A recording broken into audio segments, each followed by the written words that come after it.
Lovely. Let's talk a little betting, a little sports betting, some DFS is out of the way. Let's talk some sports betting real quick. Taking a look at some numbers. Man, I've already noticed a major drop. I mean, Will Gordon at like 10, I don't know what time that was, like 10:30, 10:45 this morning was 90-1 on DraftKings, and by 10:35 or 5 minutes after the actual time, I can't remember, he dropped to 66-1. um, I think some of these names are going to get shorter, as we've seen kind of happen over the last few weeks. So let's take a look at this over on DraftKings Sportsbook and PointsBet. Just kind of looking at some numbers here. What I find interesting is, since this morning, guess who is favored on DraftKings to win this golf tournament? Corey Connors.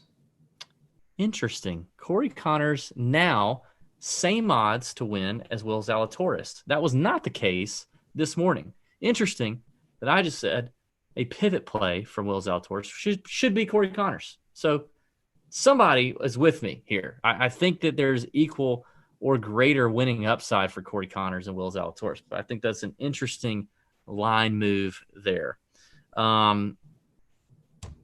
mean, in a field like this, you guys know me. This is my bread and butter. I don't want to bet short numbers here because, Bryce Garnett, Graham McDowell probably wasn't, a great number when he won. This is definitely a spot where a first-time winner or a long shot can sneak up and get hot and win. So I'm not going to have a whole lot on it. Luke List has gone from 50-1, or no, actually, let's see. Let's see what he was at. Do you have PointsBet pulled up? He's at 40-1 on He's DraftKings. 41 A on name. DraftKings. He's a name that I start looking at. Okay, he's at 40. 40 to Now 1 he's on at both 40-1 on books. PointsBet. He was 50-1 on PointsBet, so he's gotten shorter. I mean, I guess I would start there for me personally. Are you going to start any shorter than that? I think the shortest I might look at would be, you mentioned him as one of your tournament plays, is Emiliano Grillo at 28-1 on DraftKings. I think that is a pretty good number for him. I didn't look at him on PointsBet, but yeah, he's 25-1 on PointsBet. So I think that's probably the shortest guy I would look at as far as bets are concerned. Other than that, I'm going to be a little bit longer. And a guy that we didn't mention on the show that I think I just don't like on DFS because I think his ownership might be too high. But I like Henrik Norlander. I think to bet on him, I think he's a good bet. He's 40-1 on PointsBet. Where is he on? There he is. He is 45-1 on DraftKings Sportsbook. I think he's a guy that I might like. There are some guys that I like to play in DFS, and then if I don't play him in DFS, I'm going to play him on, as far as an outright. He's one of those this week for me, Henrik Norlander. Yeah, so I'm not betting anything shorter than 40. I mentioned Luke List has gone from 50 to 40 on PointsBet. He's at 40 on DraftKings as well. I'll take that. Sepp Straka is 40-1 on PointsBet, 33-1 on DraftKings. So grab him. We didn't talk about Sepp, but he fits the profile here as well. Long hitter, can take advantage of the par fives, plenty of distance, plenty of good form, has popped. Very talented player out of Georgia. So I think Straka at 40-1 on PointsBet, I'm willing to reach at or reach for. You mentioned Zheng Zhang is, how come I can't say his name without doing all that? He's 50-1 on DK. I think that's the same thing on PointsBet. I think that's an interesting number. And then where's Johnny Vegas? I was looking at Johnny V. So Johnny has dropped significantly. He's gotten shorter. He was 66-1 this morning on PointsBet. He's 50-1 now and 45-1 on DK. That line is getting shorter, which should indicate a little bit of love coming in on Johnny Vegas. Definitely another long player that can score. What about Shank? We both talked about Shank, and we see him as a cut maker. I don't know about. He's 40-1 on PointsBet. That's the best number. I don't know. I feel like that's still a little too. I mean, he could win. I just don't know. Yeah. I tell you a guy that I like, and I know this is just going to sound like a homer pick, but a guy who had some troubles, and he's got, he could be almost like the Brendan Todd of the fall of last year. We saw what Brendan Todd did, and then he got himself together, and then now it was totally different circumstances. For Brendan Todd, it was a game, whereas for this guy, it was more personal life. But Chris Kirk at 80-1, I think that's interesting. We saw him play in a or several Corn Ferry Tour events. He won one of them and just scored a ton of birdies, just had a ton of birdies. And he's a guy, he's kind of gotten his life back together. He was very public, that he was suffering from alcoholism and things like that. So I think that, 80-1, I think that's a pretty good number for a guy who has shown on tour in the past that he can win and, play well consistently. I like that number for him. I think that's good for Chris Kirk. So I'm a fan of that number. Same with Keith Mitchell at 80-1. Yeah, Keith Mitchell's another 80-1. I was just about to bring up Mitchell. We didn't talk about him in the DFS section. I think this is an interesting spot for him. He's definitely been very up and down lately, but from a what he does well perspective, this is a great place for him. Hits it a long way, uses his length, takes advantage of the par fives, can get hot with a putter. Won at the Honda, very, very strong field, difficult golf course a couple years ago, but just been up and down. But I love the upside and the real true winning upside at 80-1 for Mitchell on DraftKings. I put him in that Will Gordon category of player.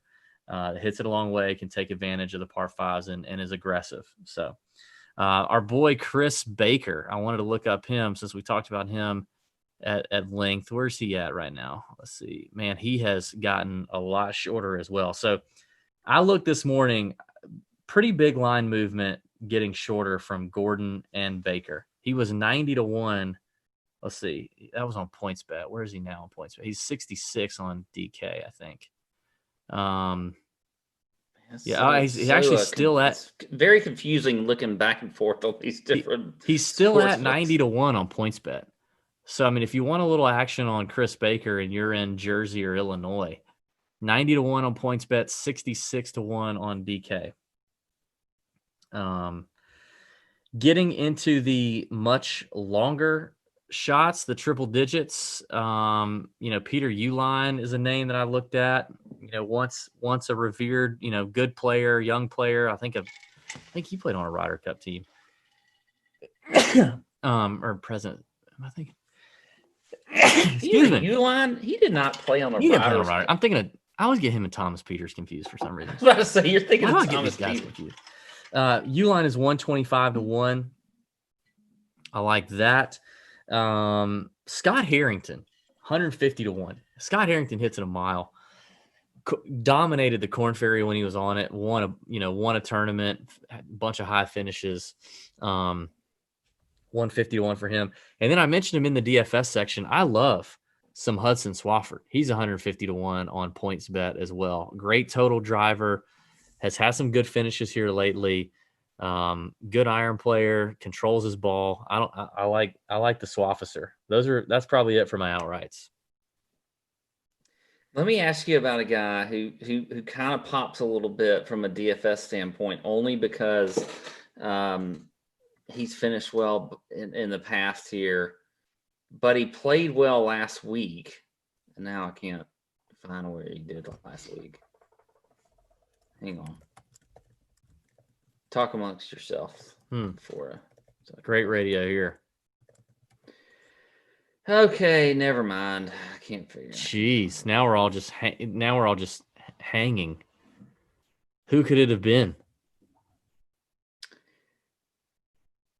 Oh, so yes, DJ Trahan was top 15 last week at the Safeway Open. He's 150-1 this week. Yeah, he did come up for me. Like, do you think you throw a few shinkles on that? I don't know. Shinkles? Are you like Adam Shink or shekels? What are you talking about? Shekels, shinkles. I don't know. It's a Corrales Championship. What's his top 20? DJ Trahan. What's like his top 20 number? Like, I'd feel better about that.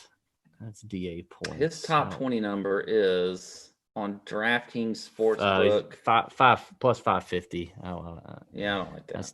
That's too short for me. Yeah. I do a couple of top 20s that I think are interesting. Kelly Craft is a top 20 bet at 10-1. He's got 2 top 5s at this tournament in both attempts, and he's on a medical exemption as well. So I think he played the safe way. I'm pretty sure he played the safe way. I don't have it in front of me and missed the cut. But that was his first event back in a while, if I remember correctly. Am I seeing this right? Let's see. Yeah, played the safe way. That was his first event back after a while. He's got a medical thing, kind of like Kevin Chappell.